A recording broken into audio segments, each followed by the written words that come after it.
Syria's military assault on the port city of Latakia has continued into a fourth day. Thousands of people have been forced out of the el-Ramel Palestinian refugee camp. It's been the focus of protests since the Syrian uprising began. Southern and southeastern neighbourhoods were also targeted, and activists say thousands of people were detained by the army. Those rounded up were taken to a sports stadium where they still remain, according to witnesses. The UN is demanding access to the Palestinian refugee camp that has come under attack by the Syrian army. Heavy machine gun fire has been heard on Tuesday, and witnesses say Syrian troops have been removing bodies from the city's Freedom Square. Activists say more than 30 people have been killed since the assault began on Saturday. Now, unlike most Syrian cities, which are predominantly Sunni, Latakia has a large Shia Alawite population. Assad's government previously encouraged Alawites to move there from the nearby Alawite mountains. Most of the attacks by government forces have targeted Sunni Muslim areas of the city. It's also home to the country's main port. The facility has played a key role in the Assad family's domination of the country's economy. Syria won't let Al Jazeera and other international media inside the country to report. Our correspondent Nisreen el-Shamayleh is watching developments from Ramtha on the Syrian-Jordan border. And Nisreen, one of the most troubling developments over the last 24 hours has been the reports that we're getting that thousands of people have been rounded up in a sports stadium, left completely incommunicado. What kind of information are you getting about what is happening to them and to those Palestinian refugees at that camp that we just mentioned that has come under sustained attack?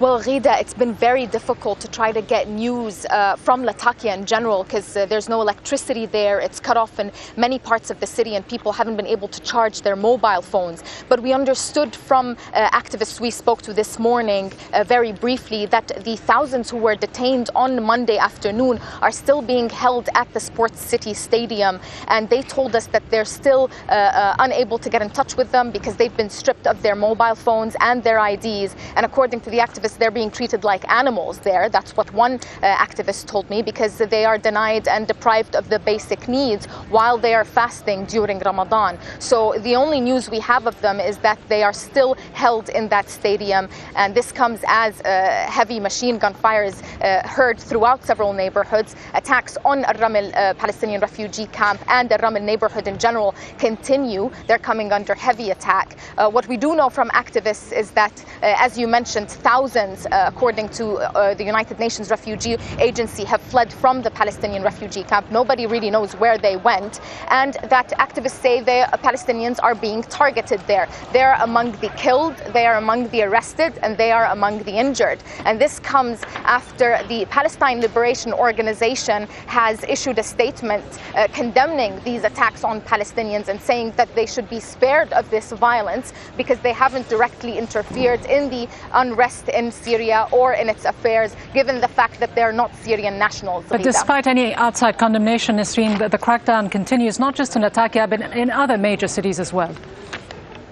Absolutely. We heard the news from Homs that a crackdown took place yesterday. Protesters were attacked by Syrian troops across several parts of Homs province. As a result, 6 people were killed, according to activists, and 60 people were injured. They include a 1-year-old baby and a 12-year-old boy. We're also hearing about heavy security deployments in Homs, specifically in the north of Homs, with additional tanks being sent, and also in Hama and Deir ez-Zur. In Hama, there are new security deployments in Kufr Zeta village, and there have been mass arrests that were carried out. In Deir ez-Zur, there were also heavy security deployments there, as well as attacks on protesters on Monday night who participated in a demonstration after the Taraweeh prayers. And as a result, according to activists, 16 people were injured in that attack. And last night, between 300 to 400 soldiers and pro-government loyalists were surrounding each mosque in Deir ez-Zur to prevent people from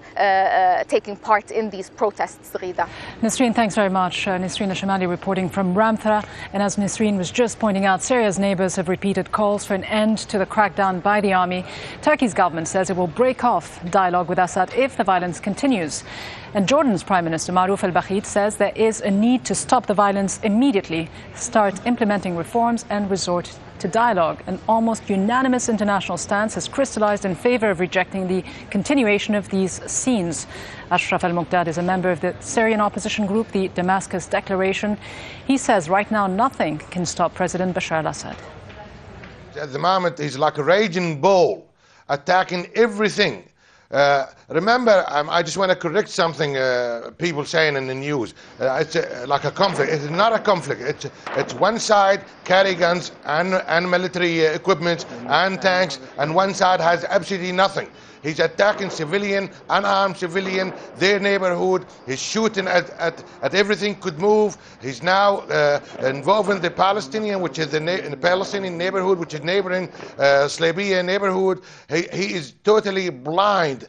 He's going, it's like a raging bull.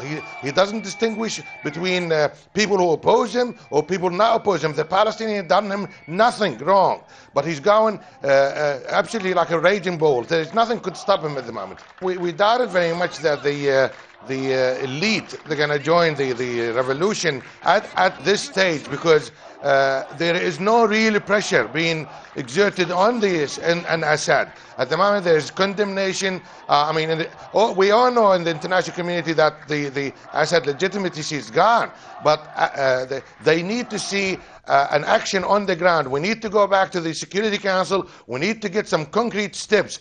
If we don't get that, the likelihood for a split in the elite is not going to happen. The mass murder will continue. As you see, we need an action. We need it now from the international community.